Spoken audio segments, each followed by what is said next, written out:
নিখুঁত ধূর্ততায় জনগণের চোখে ধুলো দিয়ে বিরতিহীন ডাহা মিথ্যার আবর্তে জনগণকে প্রতিনিয়ত বিভ্রান্ত করার অপচেষ্টা চালিয়ে যাচ্ছে। একটা বেনজির শ্রেণী গড়ে উঠেছে। আমরা কয়েকদিন ধরে গণমাধ্যমে, সংবাদপত্রের, পত্রিকায় আমরা যে কাহিনীগুলো শুনলাম, দেখলাম,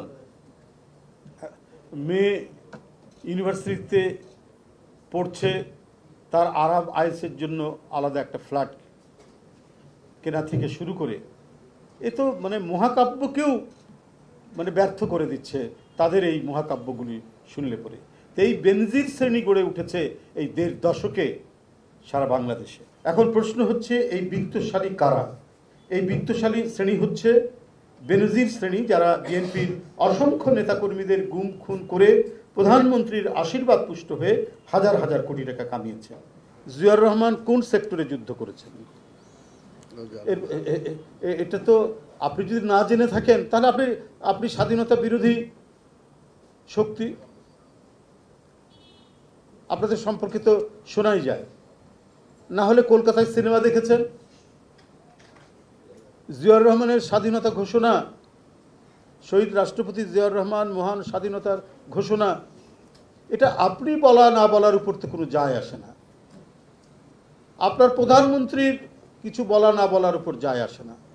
এটা তো ঐতিহাসিক দলিল, এটা একটা হিস্ট্রিক্যাল ডকুমেন্ট। ভারতের রাষ্ট্রপতি থেকে শুরু করে যারা মুক্তিযুদ্ধে সীমান্তে যুদ্ধের নেতৃত্ব দিয়েছেন, এই সমস্ত সেক্টর কমান্ডার থেকে শুরু করে প্রধানমন্ত্রীর স্বামী পর্যন্ত যার স্বীকৃতি দিয়েছেন। আপনি ওবায়দুল কাদের, আপনি চাকরি রক্ষার জন্য শেখ হাসিনার ইচ্ছা অনুযায়ী কথা বলছেন। আপনার এই কথা বলার মধ্যে দিয়েই প্রমাণিত হয় আপনারাই ছিলেন স্বাধীনতার বিরোধী শক্তি। বিএনপির জন্ম নাকি স্বাধীনতাকে ধ্বংস করার জন্য। আরে তাই যদি হতো, বিএনপি যখন ক্ষমতায় এসে ৭ই নভেম্বর থেকেই যদি আমরা ধরি, জিয়াউর রহমান আমল থেকে, তখন থেকেই তো দেশটাকে মনে হয়েছে একটা স্বাধীন সত্তা নিয়ে কাজ করছে। ওবায়দুল কাদের সাহেব, এইটা আপনি স্বাধীনতার কথা বলেন? আপনারা ক্ষমতা আসার পর থেকে মনে হয়েছে যে আমরা বোধহয় একটা পরাধীন দেশে বাস করছি, আমরা একটা পরনির্ভরশীল একটি দেশে আমরা বাস করছি। এই যুদ্ধটা কি করেছে?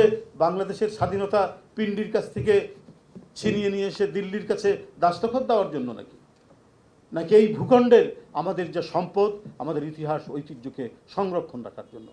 তারা সেই সংরক্ষণের জন্য সেই তরুণ বয়সে তারা সেদিন লড়াই করেছে।